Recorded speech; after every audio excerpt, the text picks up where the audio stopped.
আপনি সামনে আসুন, সামনে আসুন, আসুন, এদিকে আসুন, স্টেজে আসুন ইনশাল্লাহ। এই পাশে আরেকজন দাঁড়ান। শেষে কালিমায়ে শাহাদাত বলে আল্লাহ কি করবেন, কিসের দরজা খুলে দিবেন, কয়টা দরজা? একজন দাঁড়ান, দাঁড়ান, পুরস্কার পাবেন, পুরস্কার পাবেন, ঠকে যাবেন কিন্তু। দাঁড়ান, কি হবে বলেন? মাশাআল্লাহ, মারহাবা, মারহাবা, মারহাবা। স্টেজে চলে আসুন, স্টেজে চলে আসুন। কাকু সামনে আসেন। এই দাও, একটা তাসবিহ দাও। কাকু সুন্দর বলে, সুন্দর করে বলছি, একটা তাসবিহ দাও। তাসবিহ কোথায়? মাশাআল্লাহ, এটা জপবেন। হ্যাঁ, এইটা পারছেন আপনি, সার্থক। কারণ আপনি ওয়াজ মনোযোগের সাথে শুনছেন। আল্লাহ কবুল করুন, বলুন আমিন। নেন, আলহামদুলিল্লাহ বলে, আলহামদুলিল্লাহ জোরে বলেন, আলহামদুলিল্লাহ, আলহামদুলিল্লাহ। একটা পাঞ্জিগাছ দাও যেটার ভিতরে সূরা আছে, ঠিক আছে, এটা আপনি নিয়ে যান। আরেকজন আসেন, আপনি আসেন সামনে ইনশাআল্লাহ। আপনি বলছেন জান্নাতের 8টা দরজা খুলে গেছে না? মাশাআল্লাহ বলি, মাশাআল্লাহ, মাশাআল্লাহ। নেন, আপনি এই যে একটা দোয়ার বই বাড়িতে নিয়ে দিবেন ইনশাআল্লাহ। ধরেন, সমস্যা নেই, ধরেন, এটা উপর দিয়ে ধরা যায়। আলহামদুলিল্লাহ, আপনি বাড়িতে নিয়ে দিবেন, পারবেন তো ইনশাআল্লাহ? আল্লাহ কবুল করেন, বলুন আমিন। আপনি আসুন, আপনি জানি কি বলছেন? মাশাআল্লাহ, 8টি দরজা, সুবহানাল্লাহ, সুবহানাল্লাহ, 8টি দরজা বলছেন। আলহামদুলিল্লাহ। একটা মেসওয়াক দাও, সুন্দর একটা মেসওয়াক দাও, আর একটা তাসবিহ দাও। কাকু বৃদ্ধ মানুষ, তাসবিহ জপবে, আমার জন্য দোয়া করবে ইনশাআল্লাহ। দাও, ওটা তাসবিহ দাও, চালু করে দাও।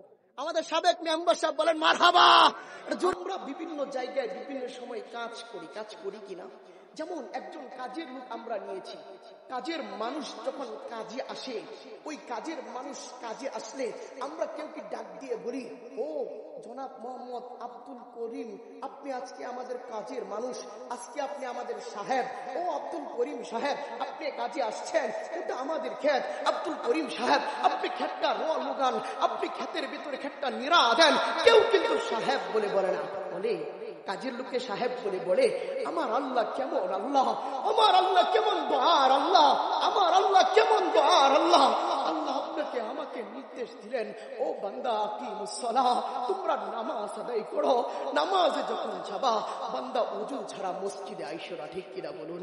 বান্দা নামাজে যখন আসবা, নামাজটা যখন পড়বা, বান্দা তুমি মসজিদে ঢোকার আগে তুমি ওযু বানাও, নিজের পবিত্র বানাও, নিজের পাক বানাও, এরপরে তুমি মসজিদে আসো। বলেন সুবহানাল্লাহ। আল্লাহ কেমন আল্লাহ! দুনিয়ার মানুষ কাজের লোক মিলে কোনদিন বলে না, জনাব আব্দুর রহিম সাহেব, আপনি কাজে আসুন, কাজে আইসা আপনি আমার বাড়িতে কাজ করুন। আব্দুর রহিম সাহেব, আপনি আমার বাড়িতে খানা খান। কাজের লোক কামলাকে কেউ সাহেব বলে না, ঠিক কিনা বলুন? আমার আল্লাহ যখন বান্দাকে বললেন, ও বান্দা তুমি নামাজ পড়বা, নামাজের আগে তুমি নিজের পবিত্র বানাও, নিজের পাক বানাও, মসজিদের ভিতরে আসবা। আল্লাহ বলেন নাই, ও আমার কামলা তোরা আয় মসজিদে আইসা নামাজ পড়। আল্লাহ কেমন বান্দাকে মহব্বত করে। আল্লাহ ডাক দিয়ে বলে, ইয়া আইয়ুহাল্লাযীনা আমানু ইযা কুমতুম ইলাস সালাহ ফাগসিলু উজুহাকুম ওয়া আইদিয়াকুম ইলাল মারাফিক ওয়ামসাহু বিরুউসিকুম ওয়া আরজুলাকুম ইলাল কাবাইন। বলে সুবহানাল্লাহ। আল্লাহ কেমন জানি বান্দারে ডাক দিয়ে বলে, ও বান্দা, শুধু বান্দা বলেন নাই, বলে ও ইমানদার বান্দারা, ও ইমানদার বান্দারা। ইমানদার বান্দার অর্থ কেমন জানি দুনিয়াতে ও আব্দুল রহিম সাহেব, ও আব্দুল করিম সাহেব, বান্দাকে আল্লাহ সম্বোধন কইরা বলতেছে, ইয়া আইয়ুহাল্লাযীনা আমানু, হে ইমানদারগণ। আল্লাহ ইচ্ছা করলে ডাক দিয়ে বলতে পারতেন, ইয়া গুলামি, হে আমার গোলাম। আল্লাহ বলতে পারতেন, ইয়া আবদি, হে আমার বান্দা। আল্লাহ বলতে পারতেন, তোমরা আমার ইবাদত করো, কিন্তু আল্লাহ বললেন না। আল্লাহ মানুষকে সম্মান দিয়ে ডাক দিয়ে বলে, ইয়া আইয়ুহাল্লাযীনা আমানু, হে ইমানদারগণ, হে ইমানদারগণ, তোমাদেরকে আমি আমার বান্দা বলে সম্বোধন করলাম না, তোমাদেরকে আমি আমার নিজের গোলাম বলে সম্বোধন করলাম না।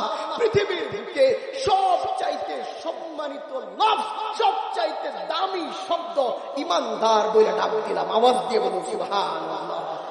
এইবার কেমন ডাক দিলেন, কেমন ডাক দিলেন? ডাক দিয়া বলে, বান্দা যখন মসজিদে আসবা, আসার আগে তুমি অজুটা বানাও, অজুটা কইরা তারপরে তুমি মসজিদে আসো। আমি যে কথাটা আগে বলতেছিলাম, ও বাবা, কাজের লোককে আপনি কাজে নিয়েছেন, সকাল 8টা থেকে নিয়ে সন্ধ্যা পর্যন্ত মাগরিবের আজান হবে, তার কাজের সময় শেষ হয়ে যাবে, ঠিক কিনা বলুন? কিন্তু যখন সে সকালবেলা ঘুম থেকে উঠা নিজের গরুর গোয়াল থেকে গরু বের করেছে, নিজের গরুর কাজ শেষ করে নিজের ড্রেস চেঞ্জ করেছে, শরীরের পোশাক পরিবর্তন করেছে, আপনাকে যদি বলে ওই সময়টাও আমার কাজের ময়না দাও, আমরা কেউ কিন্তু কাজের ময়না দেই না, ঠিক কিনা বলুন? আমরা জানা দেব না, আপনি তো কাজের সময় আসেন নাই, আপনি তো এমন সময় এসেছেন ওই 8টা থেকে সন্ধ্যা পর্যন্ত কাজের মাইনা আমরা আপনাকে দিব, ঠিক কিনা বলুন? আমার আল্লাহ কেমন দয়ার আল্লাহ!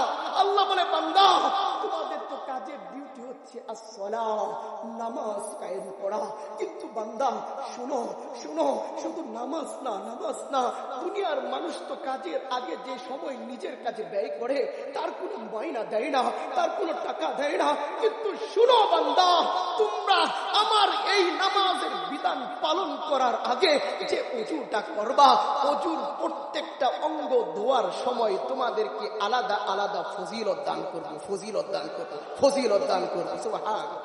কেমন ফজিলত দিবেন আল্লাহ, কেমন আল্লাহ! আমরা তো আমার মালিককে চিনি না, আমরা তো আমার মালিককে বুঝি না, আমার মালিক কেমন মালিক। আল্লাহ ডাক দিয়ে বলেন, বান্দা ওযু করে মসজিদে আসো, ওযু ছাড়া মসজিদে আইসো না, তোমার ডিউটি হচ্ছে নামাজ, নামাজ, নামাজ। নামাজের ময়না পাবা, কিন্তু বাহিরের ময়না পাবা না। আল্লাহ বলে, না বান্দা, তোমাকে আমি বাহিরের ময়নাও দেব, ওযুর ময়না আলাদা দিয়ে দেব। সুবহানাল্লাহ! আমরা কেমন জানি বলতেছি, আল্লাহ কি ময়না দিবেন একটু শুনে আসি।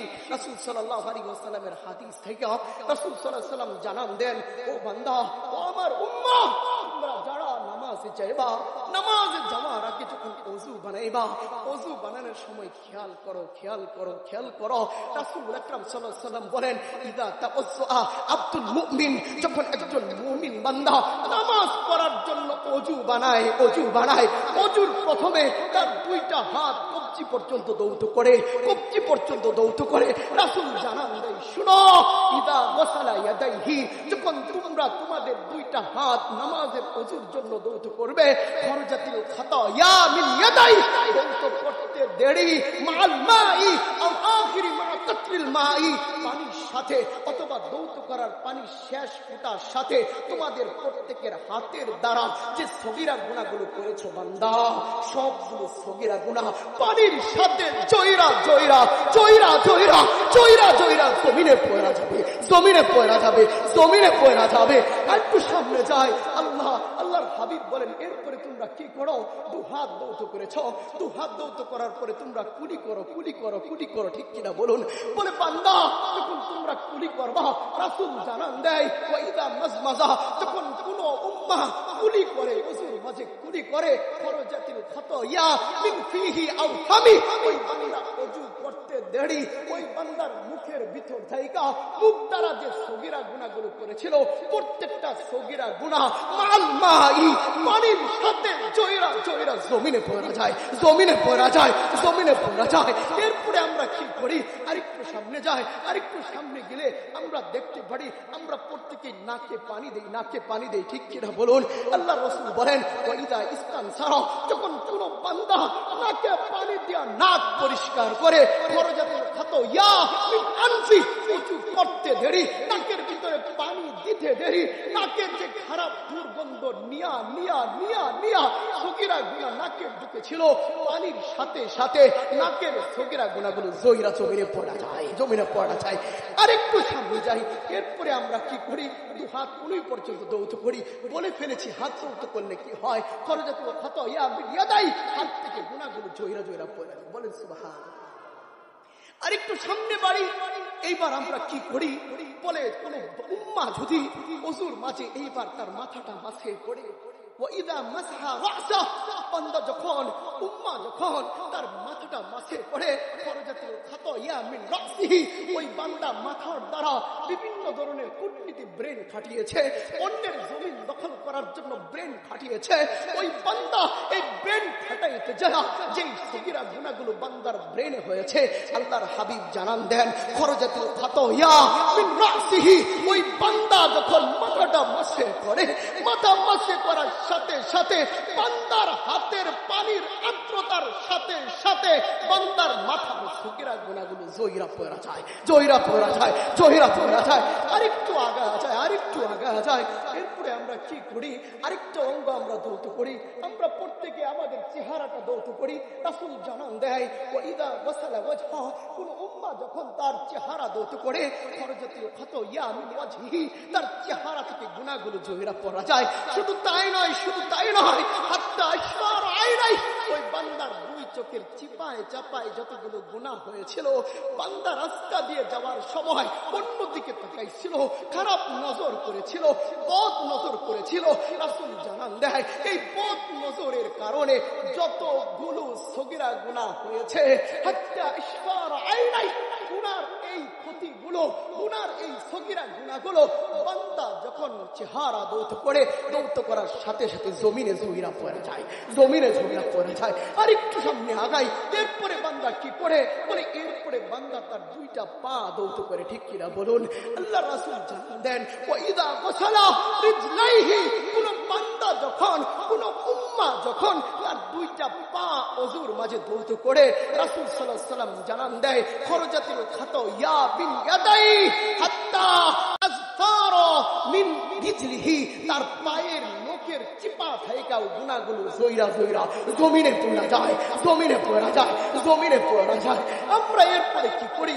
ওযু শেষ করেছি, ওযু শেষ করে এইবার আমাদের কাজ কি? ওযু শেষে একটা দোয়া আছে, ওযু শেষে একটা দোয়া আছে। রাসূল জানান দেয় ওযু শেষে যে ব্যক্তি এই দোয়াটা পাঠ করবে তার কি হবে?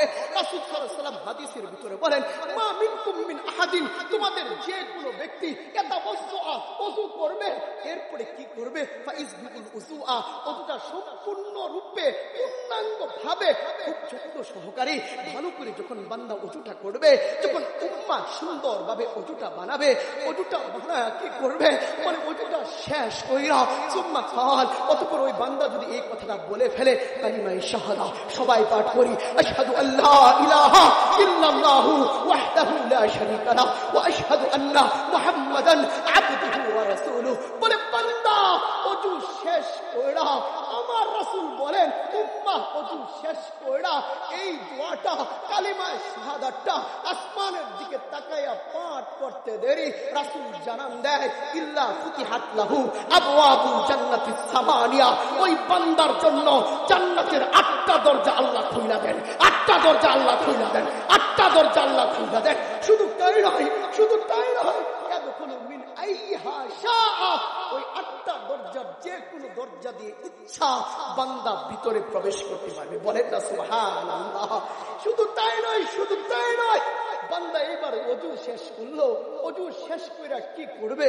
রাসূল সাল্লাল্লাহু আলাইহি ওয়াসাল্লাম বলেন মা মিনকুম মিন আহাদিন ইয়াতাওয়াজ্জাউ, কোন বান্দা যখন ওযু করবে ফাইসবিকুল উযুআ, ওযুটা শেষ করেছে, ফায়ুসাল্লি রাকাতাইনি, এরপরে যদি 2 রাকাত তাহিয়াতুল ওযুর নামাজ পড়ে, ওযুর পরে 2 রাকাত নামাজ যদি বান্দা পড়তে পারে, তার জন্য কি হবে? ইল্লা ওয়াজাবাত লাহুল জান্নাহ, তার জন্য আল্লাহ জান্নাত আবশ্যক করে দেন, আবশ্যক করে দেন, আবশ্যক করে দেন। আওয়াজ দিয়ে বলুন সুবহানাল্লাহ। শুধু তাই নয় বাবা, শুধু তাই নয়, শুধু তাই নয়, আরেকটু চিন্তার বিষয়, ওযুর মধ্যে কি ফজিলত। আমাদেরকে আল্লাহ আমাদের মেইন কাজ সালাত পড়ার আগে কত ফজিলত দিয়ে ভরপুর করে দিয়েছেন, ঠিক কিনা বলুন?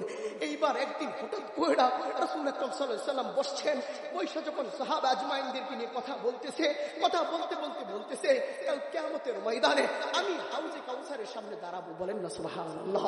কোন দিন এটা? কোন দিন এটা? ওই দিন যেদিন সূর্য অর্ধহার মাথার উপরে থাকবে, মানুষের মাথার মগজ গলে পড়া শুরু করে দিবে, পিপাসায় মানুষের তৃষ্ণার ছাতি ফাইটা যেতে থাকবে। ওই দিন যারা হাউজে কাউসারের 1 পেয়ালা পানি পান করবে, ওই দিন খাইখানিয়া জান্নাতে যাওয়া পর্যন্ত ওই বান্দার আর পানির পিপাসা লাগবে না। বলেন না সুবহানাল্লাহ। বলে ওই দিন কি করবে? রাসূল সাল্লাল্লাহু আলাইহি ওয়াসাল্লাম বলেন ওই দিন আমি হাউজে কাউসারের সামনে দাঁড়াবো। শুধু তাই না, ওই দিন আমি আল্লাহর আরশের সামনে দাঁড়াবো। ওই দিন যখন কোনো ছায়া থাকবে না, গোটা আরশের ভিতরে কোনো ছায়া থাকবে না, শুধু উত্তপ্ততা, রোদ আর রোদের তাপ থাকবে। মানুষগুলো বলতে থাকবে ইয়া নফসি, নবীরা বলতে থাকবে ইয়া নফসি, আদম বলবে ইয়া নফসি, ঈসা বলবে ইয়া নফসি, ইব্রাহিম বলবে ইয়া নফসি, ঈসা বলবে ইয়া নফসি। সব যখন নফসি নফসি নফসি বলবে, ওই দিন আমি রাসূল আমার উম্মাদেরকে এক একজনকে টাইনা আইনা আইনা হাউজে কাউসারের পানি পান করাইয়া আল্লাহর আরশের ছায়ার মাঝে স্থান দিয়া দেব, স্থান দিয়া দেব, স্থান দিয়া দেব। সাহাবা আজমাইন আরজ করলেন, ইয়া রাসূলুল্লাহ, ইয়া হাবিবাল্লাহ, আপনি তো আরশের মাঝে স্থান দিবেন মানলাম, আপনি তো বলছেন হাউজে কাউসারের পানি পিলাবেন, পান করাবেন মানলাম, কিন্তু ইয়া রাসূলুল্লাহ কাইফা তারিফু উম্মাতাকা, আপনার উম্মতকে আপনি কি করে চিনবেন? ফিহি উম্মত মূসা, সেখানে মূসার উম্মত থাকবে, উম্মত ঈসা, ঈসার উম্মত থাকবে, উম্মত ইব্রাহিম, ইব্রাহিমের উম্মত থাকবে, আদম নবীর উম্মত থাকবে। সব নবীর উম্মার ভিতরে আপনি আপনার উম্মাকে চিনবেন তো চিনবেন কি করে? বলেন না সুবহানাল্লাহ।